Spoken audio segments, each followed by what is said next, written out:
Hello Aquarius, Sun, Moon, Rising, and Venus signs. Kamusta po kayo? Sana po nasa mabuti kayong kalagayan. Welcome back po sa Star Tarot.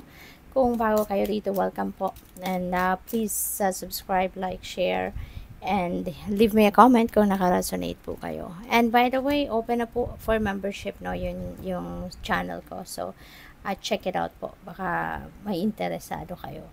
So, we have channel. You are a channel through which healing energy reaches the world. Wow. So, napakaganda kasi parang gagamitin kayo ng universe, no? To heal the world, to heal the people around you, to help improve, no? The lives of the people around you, no? So, kasi iba-iba tayo ng pwedeng magawa, no? To help heal other people, to help heal the world, diba? And isa kayo sa mga napili ng universe, no? To do or to deliver no the healing energy na meron siya no para sa mundo. We have fruition. Rest assured that your dreams and visions will come to fruition. So wag kayong mag-alala, okay? Don't worry about your dreams. Okay? Continue to work on it, no? Provided na ginagawa ninyo ng paraan, provided na nag-take action kayo para sa mga pangarap ninyo, para matupad ninyo mga pangarap, then susuportahan kayo ng universe. The support will be there for you. No, people will be aligned towards your path.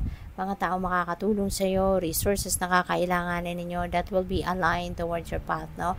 Kaya ipagpatuloy mo lang, magsikap ka lang, magtiyaga ka lang, continue to work hard, you know, at siguradong mararating mo talaga kung ano man ang pinapangarap mo kasi tutulungan ka ng universe. Meditation, take a moment to connect to the source through quiet reflective meditation, okay? Kasi maaring itong kailangan mo ngayon para makapag-isip-isip, makapag-nilay-nilay, makapag-contemplate kayo, and makapagpahinga at the same time, ma-renew ninyo ang inyong sarili, no? Guidance, you are not alone. You are guided by masters and teachers of the highest realm. Okay? So, hindi ka nag-iisa. Kaya wag kang mag-alala, wag kang matakot. Dahil yung universe and the rest of your spirit team ay laging nandyan para sa'yo. Laging nandyan with you. Tinutulungan ka, ginagabayan ka, pinoprotektahan ka. Kaya, if you need allies, no, rest assured na meron kang matatakbuhan. They're just a prayer away. Okay? Kaya wag kang kabahan, wag kang matakot. Okay? And tignan natin ang mga messages pa ninyo. And I would like to say thank you sa lahat ng nakapag-subscribe na sa aking channel. And sa mga nagsisend ng super thanks, ng donasyon, maraming salamat po. At sa mga hindi nag-skip ng ads, maraming salamat din. And yeah, please don't forget to subscribe, like, share, and leave me a comment po. Okay? At baka interesado din kayong mag-member sa aking channel, please check it out. Bukas na po ang channel memberships. So, we have thoughts. Maaaring marami kang iniisip sa ngayon. Pwedeng isang babae ang laman ng inyong isipan, no? So, pwedeng asawa mo yan, pwedeng girlfriend mo, pwedeng nililigawan mo, pwedeng jowa mo, pwedeng boss mo. It could be anyone sa buhay ninyo. But, yeah, isang babae siguro ang bumabagabag sa iyo, no? Bumabagabag sa iyong isipan. Adjudication. So, pwedeng asawa mo nga ito, no? Baka siyang iniisip mo kasi sa adjudication, pwedeng ang iba sa inyo rito, no? Siguro nagko-consult kayo sa isang judge, nagko-consult kayo sa isang professional, pwedeng sa lawyer, you know, kayong mag-asawa, no? Kayong mag-asawa siguro, baka nagko-consulta kayo. Kung kasi siguro meron ditong issue, may mga marital issue siguro pinagdadaanan ng iba sa inyo. At baka nag-iisip kayo na mag-divorce, magpa-annul ng inyong kasal, or baka legal separation, mga ganon, no? Baka yun ang mga pinag-iisipan ninyo, or yun ang kinoconsider ninyo na gawan. Kaya maaring nagkukonsulta kayo sa abogado, sa judge, pwedeng ganon. Or pwede rin na ang iba sa inyo baka ongoing na, no, ang annulment or divorce. Depende sa kung nasaan kayong bansa, no? So siguro nandun na, nakaharap na talaga siguro kayo sa hearing, naghi-hearing na kayo, nasa korte na, pwedeng ganon, no? We have false person. Mag-iingat kayo. Mag-iingat kayo. Naririnig ko isang babae. Meron babae, meron lalaki. Pero parang mag-iingat kayo sa isang babae. No, yun ang napipick up ko. Na baka meron ditong, sorry po, excuse me. Baka meron ditong isang babae na, alam mo yun, baka may balak kang budulin, may balak kang lokohin, may balak kang,